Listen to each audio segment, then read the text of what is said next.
ಕೂತ್ಕೊಂಡು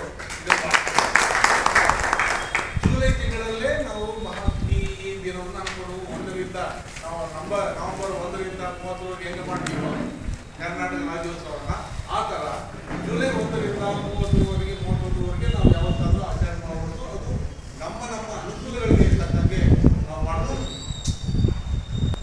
ವಿಶೇಷತೆ ಅಂದರೆ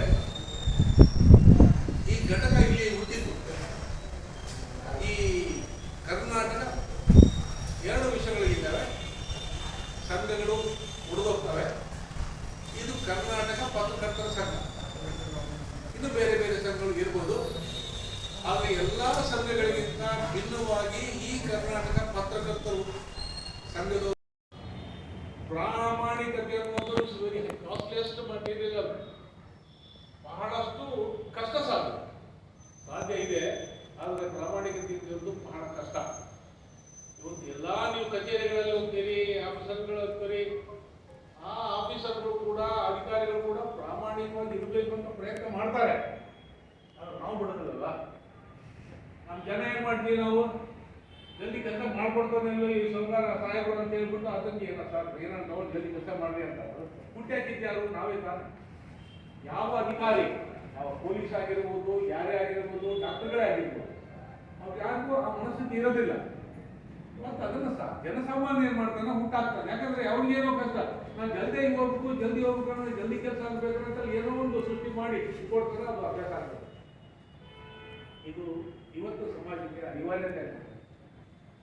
ಇಂಥ ಅನಿವಾರ್ಯತೆಗಳನ್ನು ತೆಗೆದುಹಾಕುವುದಕ್ಕೆ ಉಟ್ಕೊಂಡಿರೋದೇ ಪತ್ರಿಕೋದ್ಯಮ.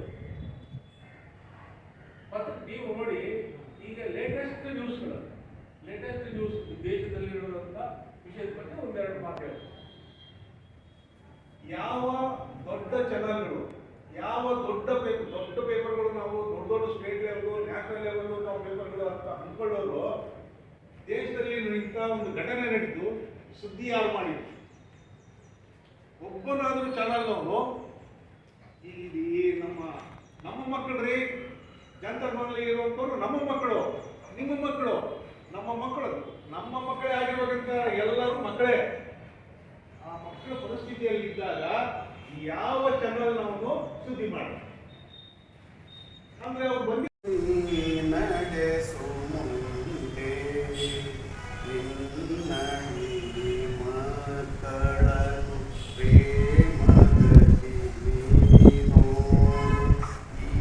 ಪತ್ರಿಕೆ ಸಂಸ್ಥೆಯು ನಲಿವಂತೆ ನೀ ಮಾಡು.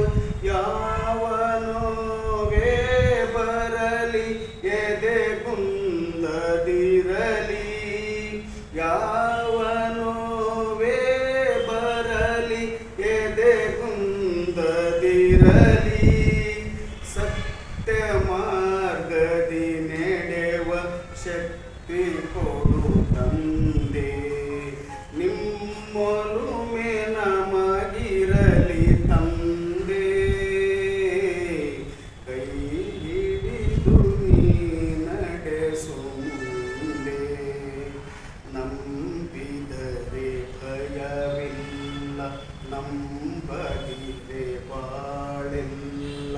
ಅಂಬಿಗನೆ ನೀ ನಡೆಸು ಈ ಬಾಳನೌಗೆ. ಯಾವನೋವೆ ಬರಲಿ ಎದೆ ಕುಂದದಿರಲಿ, ಸತ್ಯ ಮಾರ್ಗದಿ ನಡೆವ ಶಕ್ತಿ ಕೊಡು ತಂದೆ.